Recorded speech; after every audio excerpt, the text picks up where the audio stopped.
Assalamualaikum Kak. Alam. Aduh, akak dari mana? Namanya siapa? Kamas. Dari? Batu Pahat. Dari Batu Pahat. Boleh cerita tak? Apa tu akak punya tengok video saya tu dah berapa lama yang membuat kakak nak datang sini? Dah lama jugalah. Agak-agak? Dah start dekat setahun tak? Oh, dah setahun. Itu Batu Tapi Pahat. selalu anak ajak pergi. Tapi dia biasa datang sini dah 3 hari. Abang ni saya tengok dia dah biasa datang. Kasih masuk abang ni. Dia dah biasa. Dia dah biasa datang. Okey Kak. Apa anak yang tu kan selalu ajak. Tapi saya yang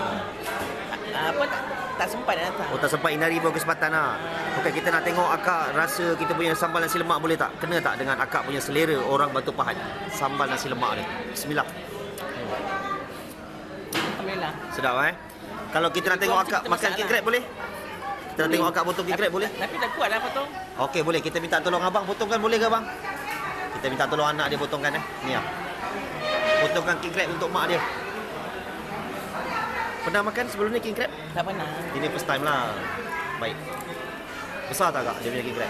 Besar. Besar tak Oh, akak ni tengok video saya dah lama dah setahun dah Terima kasih bang bawakan mak kemari bang. Saya duduk sedia alam ni. Oh, abang duduk sedia alam. Mak ambil semuanya mak. Oh, yang paling besar sekali mak. Jom kita tengok mak makan king crab. Ui. Okey mak, ini dia punya garlic sauce buttermilk yang kuning tu mak. Mak ambil semua pun okey. Bismillah. Padu. Macam mana? Padu kak? Okey mak, kita nak minta mak panggil orang Batu Pahat cuba makan king crab kat sini mak. Warga Batu Pahat semua. Ya. Apa dia? Sama-sama datang ke sini ke apa ni nama?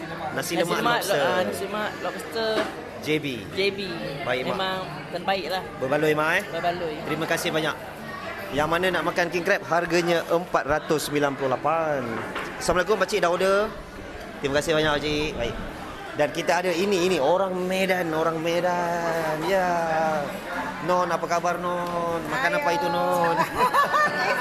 Makan apa? Ayo kita masukkan videonya, kasih viral. Makan apa itu? Makan king crab lah.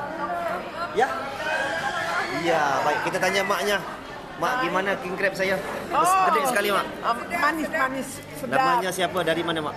Saya tinggal Jakarta. Oh, tinggal di Jakarta. Iya. Udah rasa nasi lemak dan sambal saya?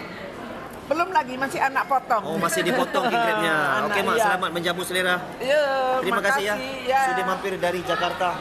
Terima kasih. Assalamualaikum kak, apa khabar? Baik. Macam mana kak saya punya king crab? Sedap. Rasa maksudnya puas tak?